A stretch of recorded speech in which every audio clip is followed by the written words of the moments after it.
আল্লাহ ছাড় দেয় কিন্তু ছেড়ে দেয় না। ফেরাউন রে কি দিছিল? ছেড়ে দিছে। নমরুদ রে কি দিছিল? ছেড়ে দিছে। আবু জাহিল্লারে কি দিছিল? ছেড়ে দিছিল। এখনো দেখা যাচ্ছে আল্লাহ অনেককে অনেক ছাড় দেয়, সুযোগ দেয়, কিন্তু তিনি ছেড়ে দিবে না। চিৎকার করে বলেন ঠিক কিনা? আল্লাহ ইসরাফিলকে রুহু দিয়ে আবার দাঁড় করায় দিবেন। সুবহানাল্লাহ পড়ে। সবার আগে ইসরাফিলকে রুহু দিয়ে দাঁড় করিয়ে দিলে উনি ওনার ডিউটি পালনের জন্য আবার সিংহার মাঝখানে ঠোঁট লাগিয়ে তাকিয়ে থাকবে আরশের দিকে। আল্লাহ বলবে, ইসরাফিল এবার 3 নাম্বার ফু দিয়া ডিউটি শেষ কর। আল্লাহ বলবেন 3 নাম্বার ফুৎকার দে। বলার সাথে সাথে ইসরাফিল সিংহাটা 2 ঠোঁটের মাঝখানে দিয়ে বিশাল আর একটা ফুৎকার দিবে। ওই ফুৎকার দেওয়ার সাথে সাথে মিনহা খলাকনাকুম ওয়া ফিহা নুঈদুকুম ওয়া মিনহা নুখরিজুকুম তারাতান উখরা। ওই ফু দেওয়ার সাথে সাথে পৃথিবীর যেখানে যত মানুষ ছিল সব উঠবে। যাদেরকে স্বাভাবিকভাবে কবর দিয়ে কবরস্থানে রাখা হয়েছিল কবর থেকে উঠবে। যারা বিমান দুর্ঘটনায় মারা গিয়েছে ওই ছাইগুলো থেকে উঠবে। যারা সাগরের মধ্যে মারা গিয়েছে সেখান থেকে উঠবে। যাদেরকে তিমি মাছ খেয়ে ফেলেছিল ওখান থেকে উঠবে। যে যেখানে ছিল ওইখান থেকে উঠবে। সুবহানাল্লাহ। লক্ষ লক্ষ মানুষ উঠে বলবে আমাদের ঘুম ভাঙাইলো কে? ওরা বলবে আমাদের ঘুম ভাঙালো কে? قالوا من بعثنا من مرقدنا هذا ما وعد الرحمن وصدق المرسلون। সব দাঁড়াবে, দাঁড়িয়ে বলবে ঘুম ভাঙালো কে? সবচেয়ে লম্বা ঘুম দিয়েছিল সাইয়েদনা আদম আলাইহিস সালামের ছেলে হাবিল, যাকে হত্যা করেছে জানেন না আপনারা? হাবিল হচ্ছে পৃথিবীর প্রথম নিহত মানব। প্রথম নিহত মানব। তার কবরের জিন্দেগিটা অনেক লম্বা। ওই কত হাজার শত হাজার লক্ষ বছর আগে যে উনি কবরে শুয়ে আছেন, আজও শুয়েই আছেন। কিয়ামতের ওই 3 নাম্বার ফুৎকার দেওয়ার সাথে সাথে উনি উঠবে। উঠে বলবে মান বা'আসানা মিন মারকাদিনা হাদা। কে ভাঙালো আমার ঘুম? কে ভাঙাইছে? আল্লাহ। মরার কুকিলে কে ভাঙাইছে? আল্লাহ। আল্লাহ ঘুম ভাঙিয়েছে। ফেরেশতারা বলবে হাদা মা ওয়াদার রহমান। আজকে হলো ওই দিন যে দিনের প্রতিশ্রুতি রহমান দিয়েছিল, আল্লাহ দিয়েছিল। এই দিনের প্রতিশ্রুতি আর নবীরা এই দিনের কথা বর্ণনা করেছে। আজকে হবে আসল দিন, ফাইনাল খেলার দিন। কোন খেলা? ওই দিন হবে ফাইনাল খেলা। কি খেলা? ফেরেশতারা বলবে দুনিয়ার বুকে যেই বিচারগুলো পাও নাই আজকে এই বিচারগুলো করে ছাড়বে কে? যেই ধর্ষণের বিচার বাংলার জমিনে হয় নাই ওই ধর্ষণের বিচার ওই দিন আছে না নাই? অনেককে গুম করা হয়েছে, ক্রস ফায়ার করা হয়েছে, এগুলোর বিচার আছে না নাই? কত মানুষ নলার ভেতর থেকে ডোবার ভেতর থেকে ফুলে এরকম মোটা হয়ে গেছে। হাত 2টা বাঁধা আমি দেখলাম। হাত বাঁধা, চোখ বাঁধা, মুখ বাঁধা, দেহটা ফুলে 3 জনের সমান। কে মেরেছে কেউ জানে না। এগুলোর বিচার আছে না নাই? ওই দিনটা হলো ফাইনাল খেলার দিন। কি খেলা? The final game will be held that day, the day of resurrection, the day of Qiyamah, the day of Al-Qariya, mal আমা আদরা কামাল। সব দাঁড়িয়ে যাবে। বিষ্ণু বললেন হুফাতান উরাতান মুশাতান গুরলা। সবাই দাঁড়াবে। কারো গায়ে জামা নাই, কারো পায়ে জুতা নাই, কারো পেটে খানা নাই, খালি আছে মুখে চিৎকার। মুখে কি? ওই দিনটায় যে আপনি উপস্থিত হবেন বিশ্বাস করতেছেন? একটু ফিল করেন যে আপনি, you the individual have to go that day. আপনাকে যেতে হবে ওই দিন। আমাকে যেতে হবে, আমিও থাকবো, আপনিও থাকবেন। পৃথিবীর সব মানুষগুলো থাকবো উলঙ্গ, নাকেড, গায়ে জামা নাই, পেটে খানা নাই, তৃষ্ণার্ত, ক্লান্ত, শ্রান্ত, ঘর্মাক্ত, পেরেশান। সূর্যটা মাথার কাছে চলে আসবে সেদিন। ফিল করতেছেন তো? চিন্তা করতেছেন যে ওই দিনটার সম্মুখীন আমরা হতে যাচ্ছি। ইমানদার বলে যদি দাবি করেন ওই দিনটার ভয় অন্তরে থাকার দরকার আছে না নাই? সূর্যটা মাথার কাছে চলে আসবে। কই যাব আমরা? যাব কই? কে বাঁচাবে আমাদের? কই যাব এত মানুষ আমরা সেদিন? সূর্যটা মাথার কাছে চলে আসবে ভাই সেদিন। সূর্যের প্রচন্ড তাপে মাথার মগজগুলো ভাতের মাড়ের মতো গলে গলে নাকের ছিদ্র আর কানের ছিদ্র দিয়ে বেয়ে বেয়ে পড়বে। জিহ্বাটা তৃষ্ণায় বেরোতে বেরোতে নাভি পর্যন্ত এসে ঝুলে থাকবে কুকুরের মতো। ক্লান্ত শ্রান্ত ঘর্মাক্ত পেরেশান, বাঁচানোর কেউ নাই। মা আয়েশা জিজ্ঞেস করলেন, ইয়া রাসূলুল্লাহ, don't they feel any shy? Nobody belong any garment in their body, no dress in their body. তাদের দেহে কোনো ড্রেস নাই, পোশাক নাই। নবী রে, এতগুলো মানুষ উলঙ্গ, লজ্জা লাগবে না? বিশ্বনবী বললেন, আয়েশা তুমি লজ্জার চিন্তা করো, সেদিন বাবা ছেলেরে দেখে দৌড়ে পালাবে, মা তার মেয়েকে দেখে দৌড়ে পালাবে।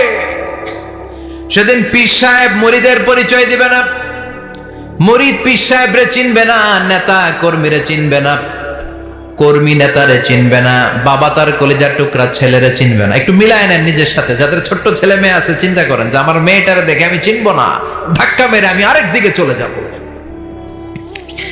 প্রিয়তমা স্ত্রীকে আমি চিনবো না, যে স্ত্রীর সাথে এত ভালোবাসাবাসি, স্ত্রীকে দেখে আমি পরিচয় দিব না, চিনবো না। স্ত্রী আমারে চিনবে না, ভাই ভাইরে চিনবে না, বন্ধু বন্ধুরে চিনবে না, ইমাম সাহেব মুসল্লি চিনবে না, মুসল্লি ইমাম সাহেব চিনবে না, পীর মুরিদরে চিনবে না, মুরিদ পীররে চিনবে না, কেউ কাউরে চিনবে না। ও আয়েশা, দিনটা এত ভয়ঙ্কর হবে, বাঁচাও বাঁচাও, ইয়া নাফসি বলে একবার ওই বিপদের দিনে মানুষ যে আকাশের দিকে এরকম তাকাবে, কার গায়ে জামা আছে কার গায়ে জামা নাই, ওই কথা মুহূর্তের মধ্যে ভুলে যাবে রে আয়েশা। ওই চিন্তাই তো আসবে না, জামার চিন্তা তো অনেক পরে। কথা কন। এক লোক ডায়রিয়া হয়েছে বলে কাঁদে। কি হয়েছে? ডায়রিয়া। অথবা জ্বর হয়েছে এজন্য কাঁদে। ওনার কিন্তু ক্যান্সারও হয়েছে, এটা জানে না। যখন আপনি বুঝাই দিবেন যে তোমার তো ক্যান্সার, যে ডায়রিয়া হয়েছে এটা ভুলেই যাবে। কথা কন। এতক্ষণ ডায়রিয়ার ব্যথায় কেঁদেছে, এতক্ষণ জ্বরের কারণে কেঁদেছে, এতক্ষণ হাঁপানির ব্যারামে কেঁদেছে, কিন্তু ওই লোকটার ক্যান্সারের রোগও ছিল। কিছুক্ষণ পরে আপনি বুঝাই দিলেন তুমি ক্যান্সারে আক্রান্ত একজন মরণ পথের যাত্রী। যখন ক্যান্সারের কথা সে জেনেছে, ওর যে ডায়রিয়া হয়েছিল ভুলেই গেছে। সুবহানাল্লাহ কইবেন না? আল্লাহু আকবার। কি ভয়ঙ্কর দিন হবে সেটা। কাআন সাফসাফা, লেভেল প্লেইং ফিল্ড, লা তারা ফিহা ইওয়াজা ওয়ালা আমতা, উঁচু নিচু নাই, কেউ কারো পরিচয় দিবে না। সেদিন হবে ফাইনাল খেলা। কি খেলা? চিল্লায় বলেন, আরো জোরে বলেন, ফাইনাল খেলা। ওই ফাইনাল খেলার বর্ণনা আল্লাহ কিভাবে দিচ্ছে শুনুন। আল্লাহ বলছেন, ফাআম্মা মান ثقلت موازينه فهو في عيشة راضية وأما من خفت موازينه فأمه هاوية وما أدراك ما هي نار حامية. পড়েন আল্লাহু আকবার। আল্লাহ বলেন, ফাআম্মা মান সাকুলাত মাওয়াজিনু, সেদিন যার মিজানের পাল্লা ভারী হয়ে যাবে, নেকের পাল্লা ভারী হয়ে যাবে, ফাহুয়া ফি আইশাতির রাদিয়া, ওই লোকটা আনন্দে থাকবে। ও আল্লাহ, আমাদের মিজানের পাল্লা তুমি ভারী করে দিও, আমরা এই কঠিন দিনে যেন আনন্দের দেখা পাই, তৌফিক দিও। পড়ে না আমিন। সেদিন আল্লাহ মিজানের পাল্লা বসাবেন। কিসের পাল্লা? আমার নামে নাম, আমার নাম কি? পাল্লা বসাবে, ওটার নাম কি? কিন্তু এটা দাড়ি পাল্লা না, ওটা কি না, ওটা নিক্তি পাল্লা। এটা কি পাল্লা? স্বর্ণকার কেউ আছেন? স্বর্ণের দোকানে চাকরি করে দেখে কেউ আছে? নাই। স্বর্ণের দোকানে যারা স্বর্ণ মাপে, ওরা কি দাড়ি পাল্লা দিয়ে মাপে? নিক্তি পাল্লা। আপনারা নিমসারের মানুষ, এখানে মালামাল কেনা বেচা হয় খুব বেশি, আপনারা বুঝবেন ভালো। দাড়ি পাল্লা দিয়ে কি মাপে? লাউ মাপে, কদু মাপে, ডাইল মাপে, চাইল মাপে, আলু মাপে, পেঁয়াজ মাপে, ঠিক কিনা? তো দাড়ি পাল্লা দিয়ে যখন চাল মেপে দিলাম, চাল সামান্য দু চারটা বেশি গেল, আমার লস নাই, আমি দোকানদার। আর কম দিল যে নিতেছে, তারও তেমন লস নাই। কিন্তু আমি স্বর্ণের ব্যাপারী, স্বর্ণ কিনতে আসছে, স্বর্ণ যদি সামান্য কিছু ভুলে বেশি চলে যায়, আমার ব্যবসা শেষ। আর যদি কিছু রেখে দেই, তাহলে ক্রেতার মারাত্মক লস, ঠিক কিনা? এজন্য স্বর্ণ দাড়ি পাল্লা দিয়ে মাপে না, এটা মাপে নিক্তি পাল্লা দিয়ে। সূক্ষ্মাতি সূক্ষ্ম ওজন করতে হয় সেখানে। এক কণা স্বর্ণ বেশি হয়ে গেলে দাম বেড়ে যায়, এক কণা কমে গেলে দামও কমে যায়, ঠিক কিনা? আল্লাহ যে মিজান, মিজান আমরা বলি যে মিজানের পাল্লা, এটার মিজান শব্দের বহু বচন হচ্ছে মাওয়াজিন।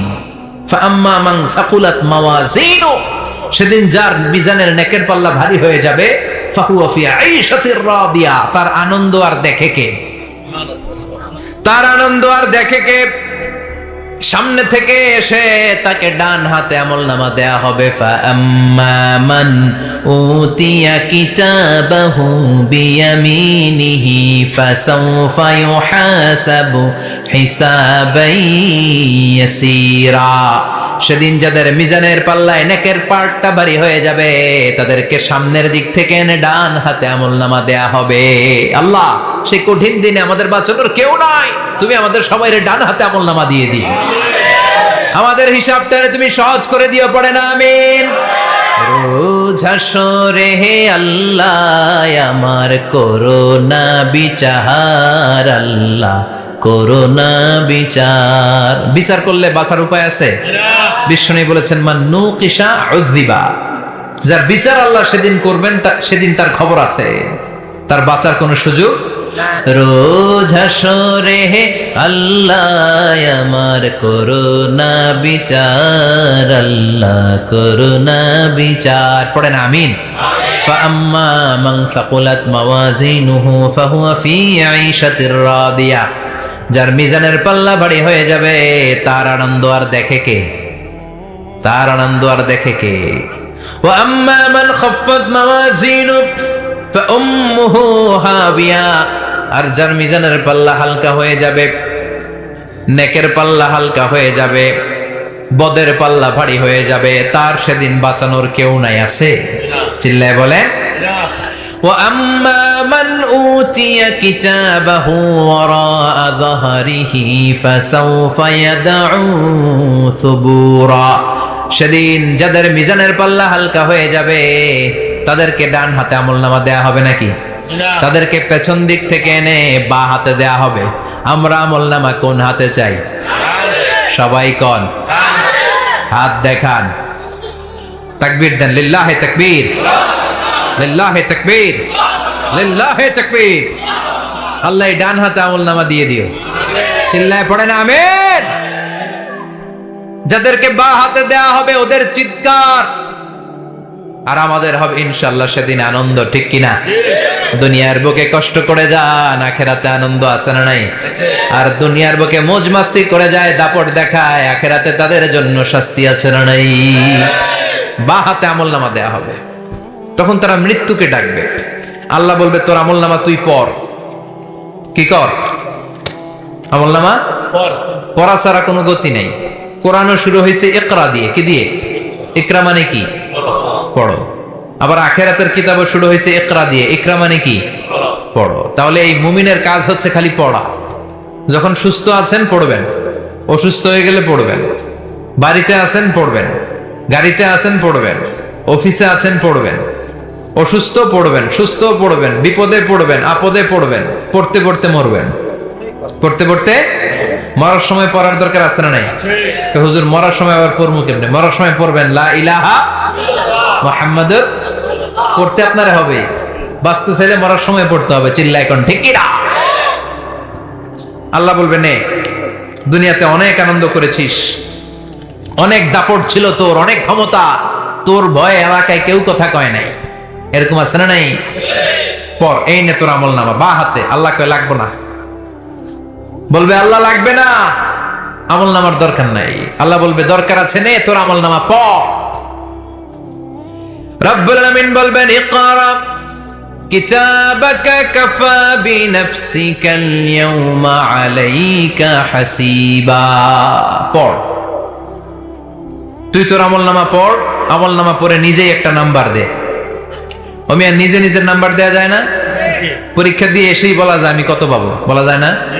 যে ছেলেটা গোল্ডেন A+ পাবে ওর চেহারা দেখলেই বোঝা যায়, আছে না নাই? বের হয়েই বলে আমার এটা হয়েছে, এটা হয়েছে, সব হয়েছে, আমি 90 পাবো। আর যেটার কিচ্ছু হয় নাই, লাড্ডু গুড্ডু পাবে যেটা, ওইটাকে আমি কিচ্ছু পারি নাই, কিছুই লেখি নাই, আমি পাবো লাড্ডু গুড্ডু। কি পাবো? আছে না নাই? আল্লাহ বলবে পড়, পরে তুই একটা নাম্বার দে। সে বলবে আল্লাহ আমি পড়তে চাই না। আল্লাহ বলবেন পড়। আল্লাহর আদেশ পেয়ে ভয়ের চোটে পড়বে, পরে দেখে হায় হায় আকাম কুকাম যা করছি দেই সব লেখা, সব লেখা, একটাও বাকি নাই। কারণ আল্লাহ বলেছেন ফামাই ইয়ামাল মিসকালা যাররাতিন খাইরান ইয়ারা ওয়া মান ইয়ামাল মিসকালা যাররাতিন শাররান ইয়ারা। যাররা যাররা আমরা কি বলি? জাররা। জাররা জাররা জিনিসটা কি? শীতের দিনে টিনের ঘর, টিনের চাল আছে না আপনাদের? টিনের চাল যাদের আছে দেখবেন টিনের চালে ছিদ্র থাকলে ওটা দিয়ে সূর্যের আলো ঢুকে ঢুকে শীতের দিন সূর্যের একটা চিকন আলো ঘরে ঢুকে ওই ছিদ্র দিয়ে, ওইটার কাছে যাবে দেখবেন এই সূর্যের আলোটার মধ্যে পাতলা ধুলিবালি দেখা যায় না? ঘরের চারদিকে কোথাও এই ধুলিবালি নাই, কিন্তু টিনের ছিদ্র দিয়ে শীতকালে সকালে একটা চিকন ছিদ্র দিয়ে সূর্যের একটা আলো ঢুকছে, ওটার কাছে গেলে ধুলাবালি আসে না নাই? এই ধুলাবালিটার নাম হচ্ছে আরবিতে জাররা। আরবিতে কি নাম? এই জাররা পরিমাণ ভালো করেছো এটাও দেখবা, জাররা পরিমাণ খারাপ করেছো এটাও দেখবা, ঠিক কিনা? এবার আমলনামা দেখে বলবে হায় হায় আকাম কুকাম যা করছি সব লেখা, ধর্ষণ করেছি লেখা আছে, টেন্ডারবাজি করলাম লেখা আছে, চাঁদাবাজি করেছি লেখা আছে, দাপট দেখিয়েছি লেখা আছে, অন্যের জমি অন্যায়ভাবে দখল করেছি লেখা আছে, আছে না নাই? মানুষ মারছি লেখা আছে, গুম করছি লেখা আছে, অন্যায় ক্রস ফায়ার লেখা আছে, সব লেখা আছে না নাই? মালি হাযাল কিতাব লা ইউগাদিরু সাগীরাতান ওয়ালা কাবীরাতান ইল্লা আহসাহা। এটা আবার কেমন আমলনামা? ছোট ভালো বড় ছোট যা যে কোনো ধরনের আমল দুনিয়ার বুকে আমি করেছি সব আমলনামায় তুলে দিয়েছে কে? আপনি সামান্য একটা ভালো কাজ করেছেন, রাস্তায় দাঁড়িয়েছিলেন, একজন জিজ্ঞেস করেছে ভাই এখান থেকে 14 গ্রাম কিভাবে যাব, আপনি দেখাই দিচ্ছেন এই দিক থেকে গাড়িতে উঠলে এটা নিয়ে যাবে 14 গ্রাম, এটা মনে থাকবে না আমলনামায়? এত ছোট্ট কাজও থাকবে? জাররা জাররা জাররা তুলে দিবে। সুবহানাল্লাহ পড়ে। অন্যায় ভাবে কাউরে গালি দিয়েছেন, মনে কষ্ট দিয়েছেন, ব্যথা দিয়েছেন, পরের বারে রাম চুরি করে খাইছেন, এটা নাই? আছে? জাররা জাররা। সে বলবে মালি হাযাল কিতাব, এটা কেমন কিতাব? সব তুলে দিছে। এবার সে ফোন দিয়ে আসবে যে দুনিয়াতে তো চাপাবাজি অনেক করছে, আজকে একটা চাপা মেরা দেখি। বলবে আল্লাহ একটা কথা আছে। কি কথা? এই আমলনামা তো আমার না। কি বলবে? কত বড় ভালো মানুষ দেখছেন? কি বলবে? এটা আমার না। এর কারণ পৃথিবীতে অনেক মিথ্যা কথা কইছে। কি কইছে? পৃথিবীতে অনেক মিথ্যা সাক্ষী দিয়েছে, খুনের আসামি মিথ্যা সাক্ষী দিয়ে বেকসুর খালাস। আবার ফেরেশতার মতো পবিত্র একটা মানুষ মিথ্যা সাক্ষী দিয়ে ফাঁসির আসামি, এরকম আছে না নাই?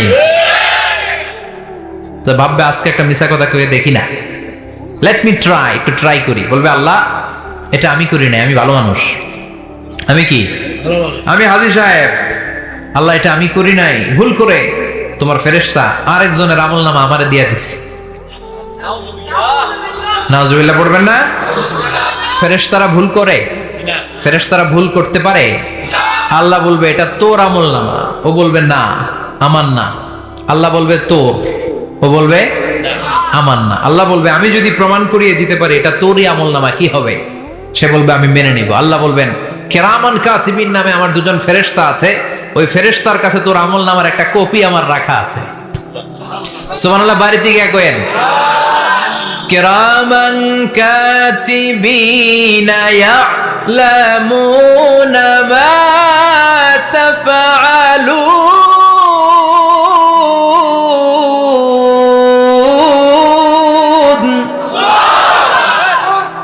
কিরামান কাতিবিন দুজন ফেরেশতার কাছে তোর এই আমলনামার একটা কপি আমি জমা রেখে দিয়েছি। ওই কপিটা রব্বুল আলামিন ব্যাকআপ ফাইল থেকে নিয়ে আসবে। পড়েন সুবহানাল্লাহ। এবার বলবে যে তোর আমলনামার আরেকটা কপি আমার পড়ার দরকার নাই, কিরামান কাতিবিনের ফাইল তোর ফাইল দুইটা মিলা। এবার ধরা আছে না নাই? কথা কন। আল্লাহ ছাড় দেয় কিন্তু ছেড়ে দেয় না। আল্লাহ ছাড় দেয়, কি দেয়? ফেরাউনরে কি দিছিল? ছেড়ে দিছে।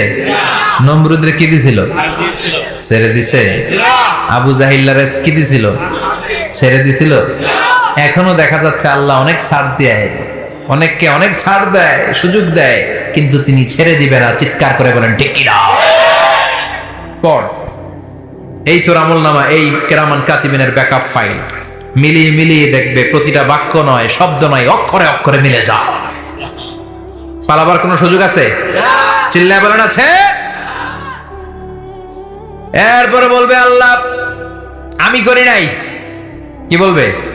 কারণ মিছা কথা করে যদি পার পাওয়া যায়, লস কি তাতে? বলবে আল্লাহ আমি করি নাই। আল্লাহ বলবে আমার কাছে আরো প্রমাণ আছে, তোর মাথাটা উপরের দিকে কর, এরকম কর। আল্লাহ বলবে তোর এইখানে একটা ছোট্ট লকেট, সিম কার্ড, ডিজিটাল লকেট আমি প্রত্যেকের গলায় দিয়ে দিয়েছি। তুই দুনিয়াতে যা বলেছিস, যা করেছিস, সবকিছু এই ডিজিটাল লকেট আমি তুলে দিয়েছি। আল্লাহর কোরআন সাক্ষী। বানি ইসরাইল আল্লাহ বলেছেন ওয়া কুল্লা ইনসানিন আলজামনাহু তায়রাহু ফি উনুকিহি ওয়া নুখরিজু লাহু ইয়াওমাল কিয়ামাতি কিতাবান ইয়ালকাহু মানশুরা। প্রতিটা মানুষের এই যে গন্ড দেশে সূরা বানি ইসরাইল খুলে দেখেন, এইখানে রব্বুল আলামিন একটা লকেট দিয়েছেন। যা বলি যা করি ওই লকেটের মধ্যে সিম কার্ডের মতো তুলে রেখেছে কে? ওইখান থেকে আল্লাহ প্রিন্ট আউট করে আরেকটা আমলনামা বের করবেন। এবার বলবে তিনটা মিলা, এবার বাইরে গেছে আরেকটা। এতক্ষণ ছিল কয়টা? দুইটা। এখন হয়েছে কয়টা? তিনটা। মিলা মিলা মিলাইতে থাকবে। কি আর মিলাবে? আকাম কুকাম সব লেখা। আহা, কই যায়, কিভাবে পার পাই? বলবে আল্লাহ সবই ঠিক আছে কিন্তু আমি করি নাই। বিচার মানি কথা কয় না। বিচার মানি তাল গাছ আছে শেখরপুরে? আছে আছে। বিচার মানি তাল গাছ আমার। আল্লাহ আমি করি নাই। আল্লাহ বলবে আমি আরো প্রমাণ আছে আমার কাছে। তোর প্রতিটা আমল নামার প্রথম পৃষ্ঠায় দেখ তোর আঙ্গুলের ফিঙ্গারপ্রিন্ট আছে। সুবহানাল্লাহ কোন? ফিঙ্গারপ্রিন্ট বুঝেন? আঙ্গুলের ছাপ। সুবহানাল্লাহ, কি অথেন্টিকেশন আল্লাহর কাছে। Cross check, double check, recheck, যতভাবে চেক করা হবে প্রতিটা চেকেই আমলনামা মিলে যাবে। চিৎকার করে পড়েন আল্লাহু আকবার। আয়াহসাবুল ইনসানু আল্লান নাজমা'a 'ইযামা বালা কাদিরিনা আলা আন নুসাউইয়া বানানা। মনে করেন না আঙ্গুল এমনি এমনি দিছে। এই আঙ্গুলের অনেক কাজ। এই আঙ্গুল দিয়ে মানুষ ক্যারাম খেলে, আরেকজনের গুতা মারে। এই আঙ্গুলের কাজ ক্রিকেটেও আছে না নাই? এটা করলে বোঝায় যে আই লাইক ইউ। এটা কি? এটা কি? এটা হচ্ছে ডিসলাইক। হ্যাঁ, আবার ক্রিকেটে দুইটা তুললে কি হয়? ওই যে সব মুখস্থ। এরপরে একটা তুললে কি হয়? খাইছি খাইছি, সব মুখস্থ। দুইটা তুললে ছক্কা, একটা তুললে বাইরে। তুই বাড়ো বেড়া, ঠিক কি না? আল্লাহ বলেন বিভিন্ন খেলা খেলো, আঙ্গুল দেখাও, ছক্কা মারো, আউট দাও, কিন্তু এখানে তোমার আঙ্গুলের ছাপ আছে না নাই? কি আজীব তামাশা। একটা আঙ্গুলের ছাপের সাথে আপনি খেয়াল করে দেখবেন, এখানে ছোট্ট ছোট্ট, খুব খেয়াল করলে দেখা যায় এরকম রেখা দেখা যায়, গোল গোল গোল গোল গোল গোল গোল গোল। কিভাবে মিলেছে? একটা আঙ্গুলের ছাপের সাথে আরেকটা আঙ্গুলের ছাপের কোনো মিল নাই। আমার সাথে ওনার নাই, ওনার সাথে ওনার নাই, ওনার সাথে ওনার আঙ্গুলের ছাপের মিল নাই। আরে উনি আর আমি তো দূরের কথা, আমার একটা আঙ্গুলের সাথে আমার আরেকটা আঙ্গুলের ছাপের মিল নাই। ফ্রান্সিস গ্যালটন এটার আবিষ্কার করেছে 1880 সালে। আর 1500 বছর আগে এই কথা কোরআনে বলে দিয়েছে কে? আল্লাহ। এখন ইমিগ্রেশনে গেলে লাগে, সিম কার্ড তুলতে গেলে বায়োমেট্রিক অথেন্টিকেশন লাগে, তারপরে ইমিগ্রেশনে লাগে, পাসপোর্ট অফিসে লাগে, দলিলে লাগে। আবার যারা দলিলে এগুলো করতে না পারে তাদের টিপ সই দেয়া লাগে, ঠিক কি না? একজনের সই আরেকজনের সাথে মিলবে? মানুষের হচ্ছে ফিঙ্গারপ্রিন্ট, পশুদের হচ্ছে ফুটপ্রিন্ট। প্রাণীদের কি? ছাগলের ফুটপ্রিন্ট, গরুর ফুটপ্রিন্ট, বাঘের আঙ্গুল আছে, বাঘের হাত আছে, বাঘের চারটাই কি? এই যে সুন্দরবনে আমাদের কয়টা বাঘ আছে এটার কিন্তু হিসাব আছে। কারণ সুন্দরবনের কিছু অংশ আমাদের, বাকি অংশ ইন্ডিয়ার। জানেন এটা? ইন্ডিয়ার বাঘ কয়টা, আমগো বাঘ কয়টা, হিসাব আছে। তো বাঘগুলোর হিসাব হলো কি করে? এই ফুটপ্রিন্ট দিয়ে। একটা বাঘের পায়ের ছাপের সাথে আরেকটা বাঘের পায়ের ছাপের কোনো মিল নেই। কারিগরটা কে? চিল্লায় বলেন কে? আবার যারা হজ করেছেন কিংবা উমরা করেছেন, কাবা ঘরের পাশে ছোট্ট একটা মিনারার মতো আছে। ওই মিনারার ভেতরে একজন নবীর পায়ের ছাপও আছে না নাই? ওয়াত্তাখিযু মিম মাকামি ইব্রাহিম মুসাল্লা। পড়েন আল্লাহু আকবার। সাইয়েদনা ইব্রাহিমের পায়ের ছাপ আল্লাহ রেখে দিলেন জান্নাতের একটা পাথর। সাইয়েদনা ইব্রাহিম তার ছেলেকে নিয়ে, সাইয়েদনা ইসমাইলকে নিয়ে আল্লাহর ঘর বানানো শুরু করলেন। বানাতে বানাতে আর উপরের দিকে বানাতে পারে না। ছেলে পাথর এনে দেয়, সাইয়েদনা ইব্রাহিম রাখতে পারে না। আল্লাহরে বললেন, আল্লাহ আরেকটু বানানো লাগবে, কিন্তু আমি তো নাগাল পাই না। আল্লাহ বললেন, ইব্রাহিম টেনশন নিও না, চিন্তার কারণ নাই, জান্নাত থেকে স্পেশাল একটা পাথর এনে দিলাম, এই পাথরের উপর দাঁড়িয়ে যাও, যতটুকু মন চায় লিফটের মতো পাথরটা উপরে উঠে যাবে, আবার কাজ শেষ হলে নিচের দিকে নেমে যাবে। সুবহানাল্লাহ। কি নবী! বাবা হচ্ছে রাজমিস্ত্রি, চিফ মিস্ত্রি, ছেলে হচ্ছে যোগালী, দুইজনকে দিয়ে আল্লাহ কাবা বানালেন, আবার কাবা ঘর ঝাড়ু দেওয়ালেন। কোন সুবহানাল্লাহ। মসজিদেরি ঝাড়ু বরদার ও কমারে হাত, শোনো আমার মুনাজাত, শোনো শোনো ইয়া ইলাহি আমার মুনাজাত, শোনো আমার মুনাজাত। পড়েন আমিন। তার মানে বামপন্থীর আমল নামা ছাড়াই বামপন্থীর আঙ্গুলের ফিঙ্গারপ্রিন্ট আল্লাহর কাছে আছে না নাই? আল্লাহ বলবে দেখ মিলে যাবে, একটার পর একটা অথেন্টিকেশন হবে, কিন্তু সে বলবে আল্লাহ আমি করি নাই। কি বলবে? আল্লাহ বলবে এবার তোর মুখকে আমি আটকে দিলাম, তোর ঠোঁট দুইটাকে আমি একসাথে করে দিলাম। আলিয়াউমা নাখতিমু আলা আফওয়াহিহিম ওয়া তুকাল্লিমুনা আইদিহিম ওয়া তাশহাদু আরজুলুহুম বিমা কানু ইয়াকসিবুন। পড়েন সুবহানাল্লাহ। এবার ওর ঠোঁট বন্ধ হয়ে যাবে, মুখ দিয়ে আওয়াজ নাই, ওর হাত বলবে আল্লাহ এই হাত দিয়ে অন্ধকার রাতে আমি একজনকে মেরেছি, এই পা বলবে এই পা দিয়ে আমি ওই জায়গায় অন্যায় কাজ করার জন্য গিয়েছি। সাক্ষী আছে না নাই? কথা বলেন। সেদিন বাঁচার কোনো উপায় আছে?